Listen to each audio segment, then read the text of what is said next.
সুপ্রিয় দর্শক, আসসালামু আলাইকুম। বরাবরের মতো আবারও চলে আসলাম আপনাদের জন্য মজার আরেকটি রেসিপি নিয়ে। আজকের পর্বে আপনাদের সহজ পদ্ধতিতে তৈরি করে দেখাবো কলিজা ভুনার একটি অসাধারণ মজার রেসিপি। তো আপনারা যদি এইভাবে কলিজাটা ভুনা করে খান, তো কখনো আর যেভাবে এতদিন রান্না করে খেয়েছেন না কেন, এভাবে ছাড়া আর কখনোই খাবেন না, এটা আমি বলতে পারি।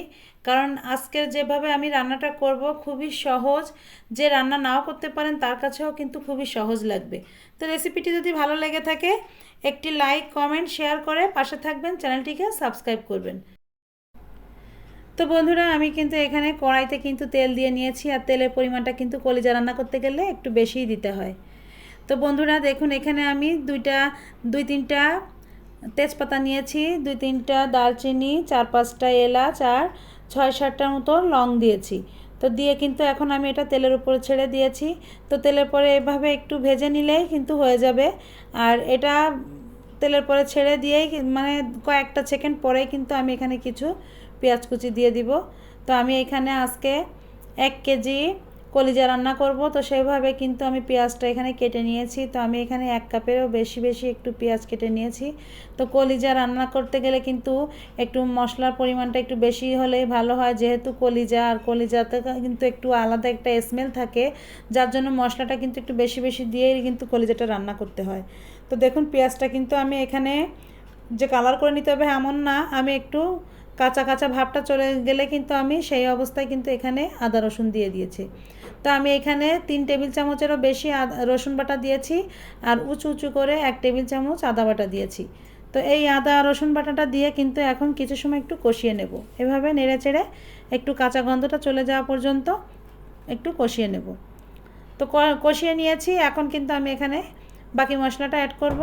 তো বন্ধুরা দেখুন, আমি এখানে 1 টেবিল চামচ জিরা বাটা দিয়ে দিয়েছি, আর দিব ধনিয়ার গুঁড়া। তো ওই ধনিয়ার গুঁড়াটা দিব আমি এখানে 1.5 চা চামচ, আমি এখানে ধনিয়ার গুঁড়া দিয়ে দিয়েছি। আর দিব শুকনো মরিচের গুঁড়া। তো শুকনো মরিচের গুঁড়াটা আপনারা যেমন ঝাল খাবেন ঠিক সেইভাবেই কিন্তু ঝালটা দিবেন। তো আমি এখানে 2 চা চামচ শুকনো মরিচের গুঁড়া দিয়ে দিয়েছি, আর দিব 1 চা চামচ কাশ্মীরি লাল মরিচের গুঁড়া। তো কাশ্মীরি লাল মরিচের গুঁড়াটা দিলে, এই যে এখন যেটা দিচ্ছি এটা কিন্তু কাশ্মীরি লাল মরিচের গুঁড়া। তো এই গুঁড়াটা দিলে কিন্তু এটা কিন্তু শুধু কালারটাই বাড়াবে, ঝাল কিন্তু হবে না। কাশ্মীরি লাল মরিচের গুঁড়ায় কিন্তু কোনো ঝাল থাকে না, এটা শুধু কালারের জন্য। আর আমি এখানে হলুদ দিয়ে দিয়েছি আর লবণ দিয়ে দিয়েছি। তো দিয়ে কিন্তু মশলাটাকে একটু নেড়ে চেড়ে একটু কষিয়ে নেব। তো বন্ধুরা, আমি যে কলিজাটা রান্না করব, এই কলিজাটা রান্না করতে কিন্তু মশলাটা যে প্রথম অবস্থায় খুব বেশি কষিয়ে নিতে হবে এটা না কিন্তু। তো আমি দেখুন জাস্ট কয়েকটা নাড়া দিয়ে যতটুকু এভাবে নেড়ে চেড়ে নিয়েছি। তো এভাবেই কিন্তু মশলাটাকে কষিয়ে নেব। সামান্য একটু কষানো হয়ে গেলে তারপরে দেখছেন তো আমি অল্প একটু পানি দিয়ে দিয়েছি। তো এই পানিটা দিয়ে কিন্তু আরেকটু কষিয়ে নেব।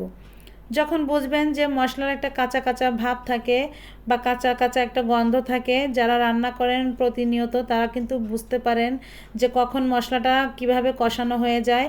তো বুঝতেই পারবেন যে যখন কাঁচা কাঁচা ভাবটা চলে যাবে, ঠিক এই পর্যায়ে কিন্তু এখানে আমি মশলাটাকে আর কষাবো না। এই অবস্থায় কিন্তু এখন আমি এখানে কলিজা দিয়ে দিব। তো বন্ধুরা দেখুন, মশলাটা কিন্তু আমি বেশ এখানে কষিয়ে নিয়েছি। তো এখন আমি এখানে কলিজা দিয়ে দিব। তো কলিজাটা দেখুন আমি আগে থেকে কিন্তু একটু সেদ্ধ করে লবণ হলুদ দিয়ে কিন্তু আমি এখানে সেদ্ধ করে নিয়েছি।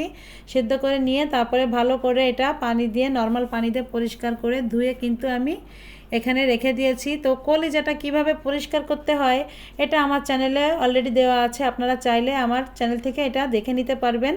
তো কলিজা থেকে যে জিনিসটা বের হয়, আপনারা না পরিষ্কার করে যদি এভাবে রান্না করে খান, তো কখনো কলিজা থেকে পরিষ্কার করার সময় যা বের হয় এটা দেখলে কিন্তু কখনো আপনারা কলিজা খেতে চাইবেন না। তো বন্ধুরা, যারা এখনও কিভাবে কলিজা পরিষ্কার করতে হয় যারা জানেন না, তারা অবশ্যই আমার চ্যানেল থেকে দেখে নিতে পারেন, কিভাবে কলিজাটা পরিষ্কার করার প্রসেসটা আপনারা দেখে নিতে পারবেন। তো দেখুন, যাই হোক, আমি কিন্তু মশলার সঙ্গে কিছু সময় কলিজাটাকে কিন্তু কষিয়ে নিয়েছি। তো দেখুন এইভাবেই কিন্তু কষিয়ে নেব। আর এই কলিজাটাকে কিন্তু এখন খুব বেশি ভাজা ভাজা করব না, যতটুকু দেখছেন নরম একটু নরম নরম ভাব আছে মশলাটা, ঠিক এই পর্যায়ে কিন্তু আমি এখানে পানি দিয়ে দিব। যতটুকু পানি দিলে কলিজাটা সেদ্ধ হবে সেই অনুপাতেই কিন্তু আমি এখানে পানি দিচ্ছি। তো এই পানিটা দিয়ে একটু নেড়ে চেড়ে ঢাকা দিয়ে জাস্ট আমি এই কলিজাটাকে সেদ্ধ হওয়া পর্যন্ত চুলার আঁচটা মিডিয়ামের থেকে সামান্য একটু কমিয়ে দিয়ে কিন্তু এই কলিজাটা কিন্তু এভাবেই রান্না করে নেব।